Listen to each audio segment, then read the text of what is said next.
Selamat pagi anak-anak. Selamat pagi, Pak. Apa kabar kalian hari ini? Baik. Oke, luar biasa sekali ya. Jadi sebelum mulai pembelajaran kita pada hari ini, Pak minta salah satu orang untuk pimpin kita dalam doa. Saya, Pak. Oke, silakan Lilis. Teman-teman sebagai umat berdoa dari rumah dan berdoa. Cuma saya mau doa ini dan ada waktu besar. Berdoa dimulai. Berdoa selesai. Oke, baik, terima kasih Lilis. Jadi anak-anak, sebelum mulai pembelajaran, Pak minta kalian untuk bangkit berdiri. Kita mulainya dengan yel-yel dulu. Selamat pagi, kalian menjawab. Pagi-pagi, semangat pagi. Bisa? Bisa. Oke, 1, 2, 3. Selamat pagi. Pagi-pagi, semangat pagi. Silakan dulu.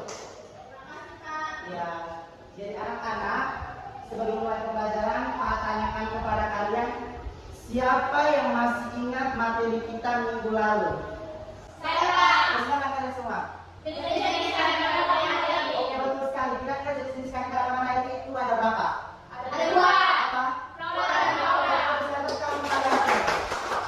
Oke, jadi anak-anak, saya Pak mau melemparkan kembali pertanyaan kepada kalian. Menurut kalian, kira-kira kenapa kucing di rumahmu itu memiliki warna yang berbeda tetapi berasal dari satu induk? Saya, Pak. Oke, silakan Tiara. Karena ada 6 faktor genetika yang mempengaruhi perbedaan individu pada satu spesies. Betul sekali, tepuk tangan untuk Tiara dulu. Dan anak-anak, materi kita pada hari ini yaitu tentang tingkat keanekaragaman hayati, ancaman serta solusi untuk mengatasinya. Jadi anak-anak, sebelum kita memulai pembelajaran, ada pun beberapa tujuan yang kita capai pada hari ini. Jadi Pak minta salah satu orang untuk membacakannya. Saya, Pak. Oke, silakan Tiara. Baik, tujuan pembelajaran yang pertama itu menganalisis tingkat keanekaragaman hayati, dan yang kedua menganalisis pola manusia yang mengancam keanekaragaman hayati serta menciptakan upaya pelestarian keanekaragaman hayati. Betul sekali, bukan Tiara dulu. Jadi anak-anak, itu adalah tujuan pembelajaran kita pada hari ini. Kita masuk pada materi kita yang pertama, yaitu tentang menganalisis tingkat keanekaragaman hayati.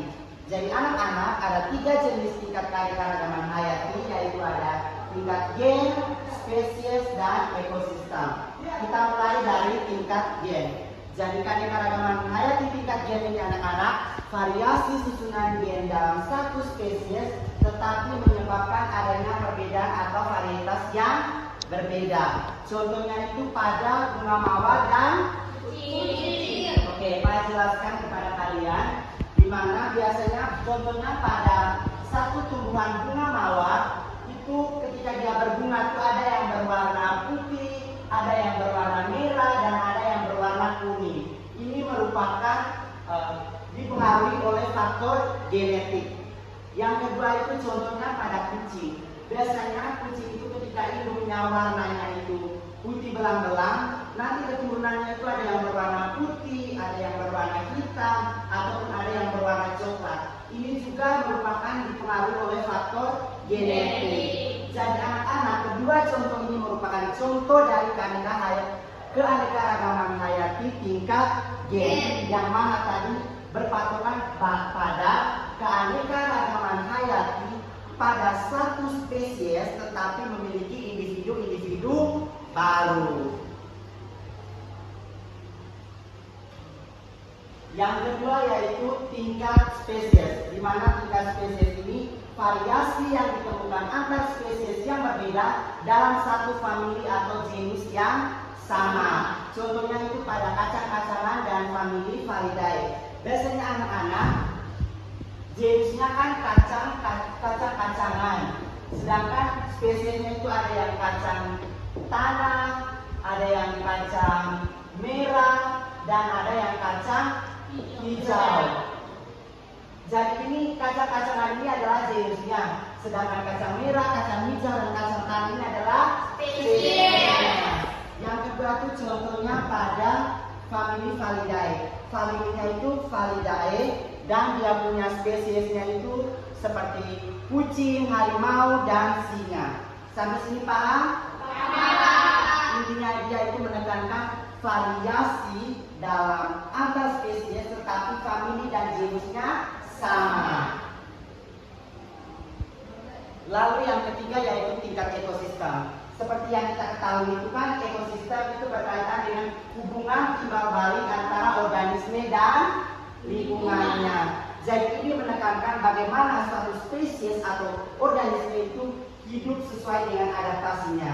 Contohnya itu pada tumbuhan kaktus dan buaya. Biasanya anak-anak tumbuhan kaktus ini kalian biasa ditemukan dia hidupnya itu di padang gurun, di daerah yang kering.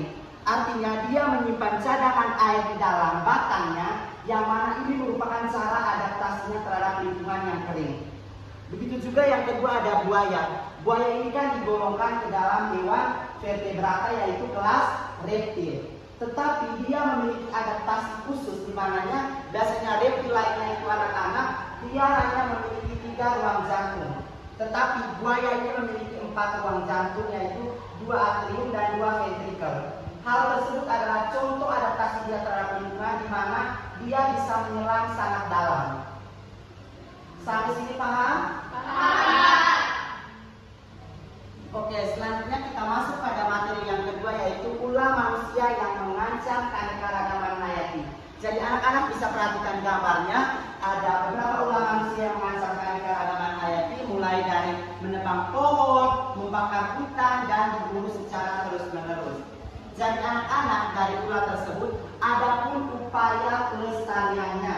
Yang pertama ada penetapan kawasan lindung, di mana ini perlunya kerja dari pemerintah. Biasanya anak-anak kalau kalian nonton di media sosial di Eropa dan Jepang itu mereka sudah menyiapkan kawasan lindung. Artinya itu untuk menjaga atau melindungi keanekaragaman hayati yang hampir punah. Oke, yang kedua ada pengembangan wisata berkelanjutan. Ini juga anak-anak sangat penting di mana adanya pembuatan wisata berkelanjutan terhadap keanekaragaman hayati. Yang ketiga ada memberikan penyuluhan kepada masyarakat terkait pentingnya melestarikan keanekaragaman hayati. Jadi ini adalah tugas kalian sebagai siswa. Di sini bukan berarti pada masalah keanekaragaman hayati ini kalian sebagai siswa hanya diam saja.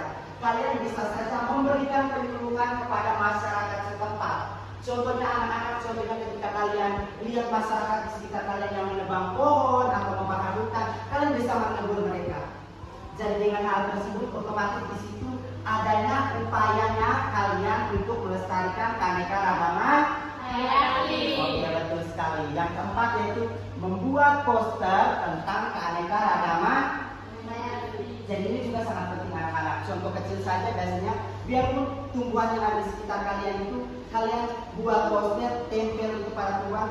Contohnya kalian tulisnya jagalah keanekaragaman hayati.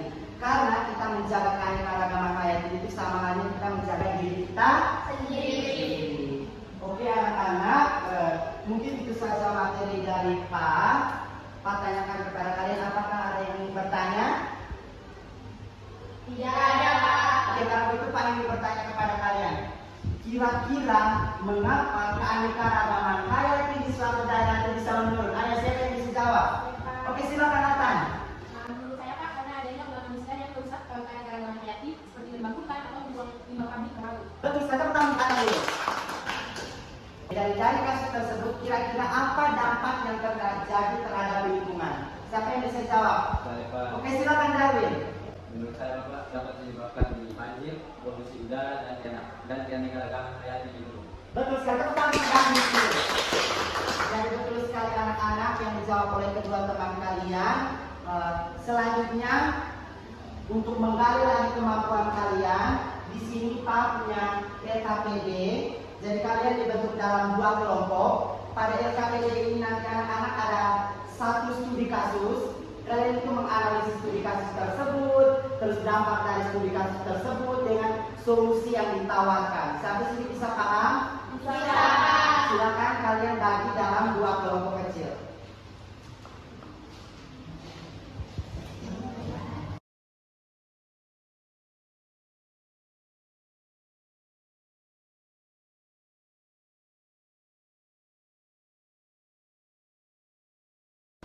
Oke, anak-anak sudah selesai?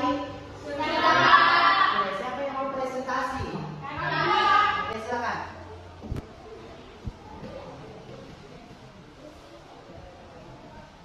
Baik, terima kasih atas waktu dan kesempatan yang diberikan kepada kami. Di sini kami akan mempresentasikan hasil diskusi kami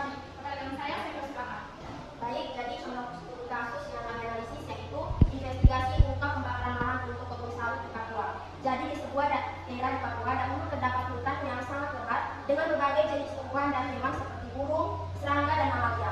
Hutan tersebut menjadi sumber kehidupan bagi masyarakat sekitar. Namun, dengan berjalannya waktu, hutan itu hilang dibakar demi membuka lahan sawit. Baik, dari studi kasus tersebut ada pun soal. Yang pertama itu, dari kasus di atas analisislah permasalahan yang terjadi. Jadi saya akan menjawab. Jawaban dari pertanyaan tadi adalah kasus tersebut menunjukkan permasalahan lingkungan serius berupa deforestasi akibat pembakaran hutan untuk pembukaan lahan sawit. Dan ada pun soal yang kedua, analisislah dampak yang terjadi dari kasus tersebut. Baik, saya akan menjawab pertanyaan yang tadi. Dari pembakaran hutan untuk lahan sawit menyebabkan kerusakan lingkungan, hilangnya habitat makhluk hidup, gangguan kesehatan akibat asap, serta memperparah perubahan iklim. Dan ada pun juga soal nomor 3, apa solusi yang tepat untuk mengatasi masalah tersebut? Baik, saya akan menjawab. Jadi solusi yang tepat untuk mengatasi masalah tersebut yaitu yang pertama, menegakkan hukum yang tegas terhadap pelaku pembakaran hutan. Yang kedua, menerapkan sistem pembukaan lahan tanpa bakar. Yang ketiga, melakukan reboisasi atau penanaman kembali hutan yang rusak. Yang keempat, mengembangkan perkebunan sawit secara berkelanjutan dan ramah lingkungan. Dan yang terakhir, melibatkan serta meningkatkan kesadaran masyarakat dalam menjaga hutan. Baik, sekian presentasi dari kelompok kami. Apakah ada teman-teman yang ingin bertanya? Saya enggak. Baik, kepada teman Yeye saya mempersilahkan. Baik, saya bertanya, apa hubungan antara pembakaran hutan dan lingkungan itu? Baik, kami dari kelompok langsung menjawab saja. Kepada teman saya persilahkan. Baik, saya akan menjawab pertanyaan dari Yeder. Hubungannya yaitu pembakaran hutan itu berhubungan langsung dengan perubahan iklim. Karena saat hutan dibakar, karbon yang tersimpan di dalam pohon dilepaskan ke atmosfer dalam bentuk gas rumah kaca seperti karbon dioksida. Peningkatan gas ini menyebabkan efek rumah kaca semakin kuat sehingga suhu bumi meningkat atau yang biasa kita sebut dengan pemanasan global dan memicu perubahan iklim seperti cuaca ekstrim dan perubahan pola hujan. Baik, sekian jawaban dari kelompok kami. Baik, apakah masih ada teman-teman yang ingin bertanya? Tidak. Baik, sekian presentasi dari kelompok kami. Terima kasih dan selamat pagi. Jadi terima kasih kepada kelompok 1 dan kelompok penyangga. Beri tepuk tangan untuk kalian semua dulu. Jadi anak-anak, betul sekali dari studi kasus yang kalian angkat itu merupakan solusi-solusinya. Dan contoh dalam kehidupan sehari-hari itu di sekitar kalian itu, contohnya ada yang menebang pohon, kalian bisa menegur. Itu merupakan bagaimana kalian itu menjaga keanekaragaman hayati. Jadi dari situ kalian bertanya kepada kalian, apakah ada yang belum kalian mengerti dan ingin bertanya? Oke, kalau begitu Pak minta salah satu orang untuk menyimpulkan materi kita pada hari ini. Saya Pak. Silakan. Jadi materi kita kali ini tentang keanekaragaman hayati, khusus tingkat keanekaragaman hayati, ancaman serta upaya konservasi yang signifikan untuk mengatasi masalah. Oke, betul sekali. Tepuk tangan untuk Lin dulu. Jadi materi kita pada hari ini anak-anak tentang keanekaragaman hayati yang kita bahas mulai dari tingkat keanekaragaman hayati seperti gen, spesies, dan ekosistem, serta ulah manusia yang mengancam keanekaragaman hayati tadi seperti membakar hutan, menebang pohon sembarangan, dan berburu secara terus-menerus. Sedangkan solusi untuk mengatasi masalah tersebut seperti adanya kawasan lindung, terus wisata berkelanjutan, edukasi dari kalian, serta memasang poster di sekeliling kalian. Jadi untuk itu di sini Pak ada kuis, silakan kalian mengerjakan kuis tersebut untuk menambah wawasan kalian dan menambah kemampuan kalian. Sudah? Sudah. Oke, silakan kumpul.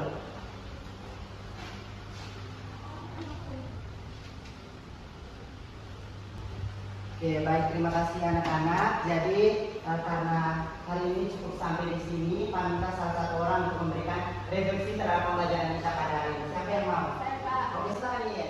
Baik, terima kasih. Dari pembelajaran hari ini sangat menyenangkan dan membanggakan, dan kami sangat paham terkait tingkat keanekaragaman hayati, ulah manusia yang rusaknya, dan solusi untuk mengatasinya. Kami harap Pak kita mempertahankan itu agar kami lebih paham seperti hari ini. Oke, tekan Kin. Baik, terima kasih sudah memberikan refleksi terhadap pembelajaran hari ini dan beberapa harapan kepada Pak. Terima kasih banyak. Pak juga akan mempertahankan itu supaya minggu depan kalian lebih semangat lagi. Untuk itu harapan dari Pak untuk kalian juga, kalian bisa mempelajari materi hari ini dan bisa mengimplementasikannya di kehidupan sehari-hari. Karena kalian itu mencintai keanekaragaman hayati, sama halnya kalian menjaga diri kalian sendiri. Sampai sini paham? Paham. Oke, dengan demikian sebelum mengakhiri pembelajaran, kami minta salah satu